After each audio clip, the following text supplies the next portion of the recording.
Si en una noche tranquila te asalta una duda sobre el universo, una molestia cosmológica persistente o una emergencia astrofísica inesperada, no te automediques con explicaciones dudosas. Llama al consultorio astrofísico.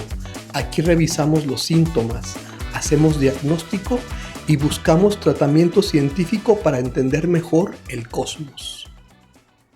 ¿Dónde empieza realmente el espacio? La pregunta parece sencilla. Uno imagina una frontera invisible, abajo está la Tierra y arriba el espacio. Pero la atmósfera no termina de golpe, se adelgaza gradualmente. Por eso quizá la pregunta correcta no sea solamente ¿a qué altura empieza el espacio?, sino ¿cuándo deja de tener sentido volar como avión y comienza el dominio de las naves espaciales? Esto nos lleva a una diferencia fundamental. No es lo mismo subir muy alto que entrar en órbita. En abril de 1961, Yuri Gagarin se convirtió en el primer ser humano en viajar al espacio. La Vostok 1 alcanzó una velocidad horizontal de unos 27.400 kilómetros por hora y completó una vuelta alrededor de la Tierra en 108 minutos, alcanzando en su apogeo una altitud de 327 kilómetros. Gagarin no solamente subió, cayó alrededor de la Tierra. Un mes después, el 5 de mayo, Alan Shepard se convirtió en el primer estadounidense en el espacio. Shepard alcanzó unos 187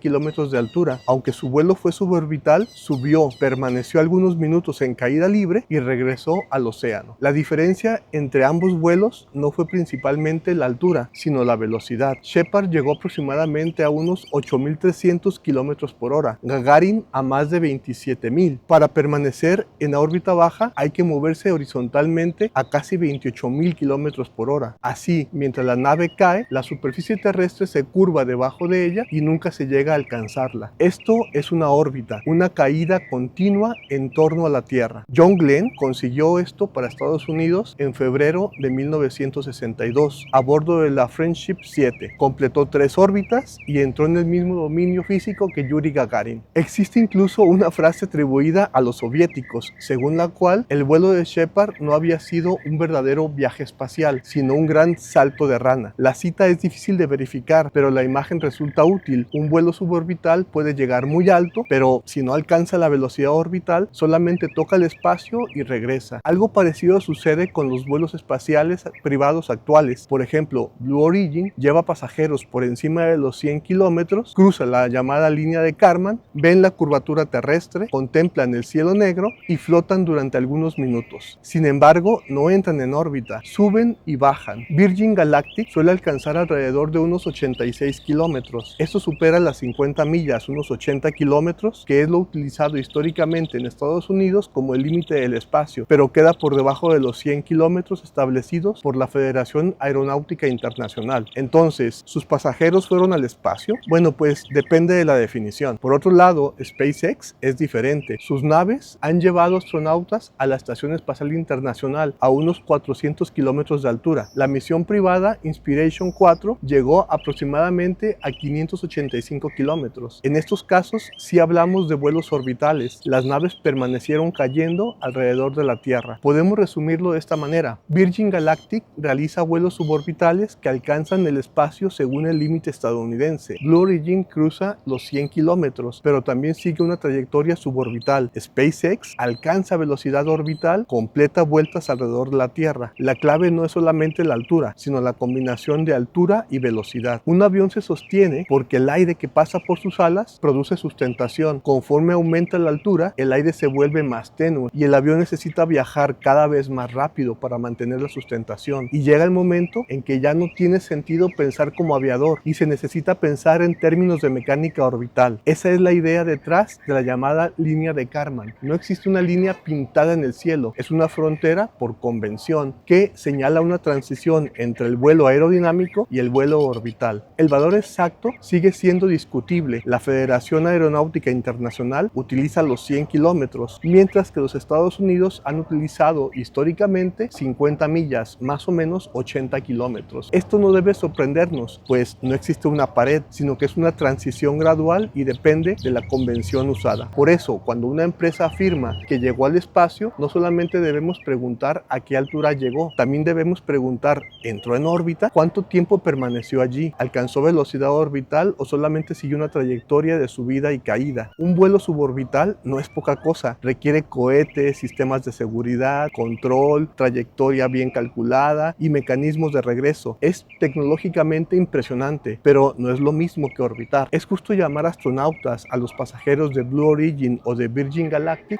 Bueno, pues administrativa o comercialmente depende de la definición. Físicamente podríamos hablar de distintos grados. Virgin Galactic alcanza el límite del espacio, Blue Origin lo cruza brevemente y SpaceX permanece orbitando. Dicho de manera provocadora, algunos vuelos privados son grandes saltos de rana al espacio, carísimos, tecnológicos y espectaculares, pero saltos al fin. Y quiero tocar aquí el caso de Katja Echazarreta. Ella realizó uno de estos vuelos suborbitales con Blue Origin. Más allá de discusiones sobre el término astronauta, se convirtió en una enorme inspiración para miles de jóvenes, y quizá eso sea lo más valioso que una persona puede lograr: sembrar en las nuevas generaciones el deseo de llegar más lejos. Y volviendo al asunto de ir al espacio, puede significar al menos tres cosas: cruzar una frontera convencional, experimentar algunos minutos de aparente ingravidez o alcanzar una órbita alrededor de la Tierra. Y desde el punto de vista físico, la tercera es la diferencia fundamental. Subir es muy difícil, pero quedarse cayendo alrededor del planeta es otra historia. Y aquí debemos aclarar algo sobre la ingravidez. Durante los vuelos de Shepard, de Blue Origin o de Virgin Galactic, los pasajeros no flotan porque hayan, digamos, escapado de la gravedad. A 100 kilómetros de altura, la gravedad conserva aproximadamente el 97% de la intensidad que tiene en la superficie terrestre. Allá arriba flotan porque la cápsula y sus ocupantes están cayendo juntos. Lo mismo ocurre a los astronautas de la Estación Espacial Internacional. No están fuera de la gravedad, sino en caída libre orbital. Incluso tú puedes reproducir brevemente este efecto en tu habitación. Sostén sobre la palma de tu mano una naranja, súbete a una silla o a tu cama y luego salta, y verás cómo durante un instante tanto la naranja como tú parecen flotar uno al lado del otro.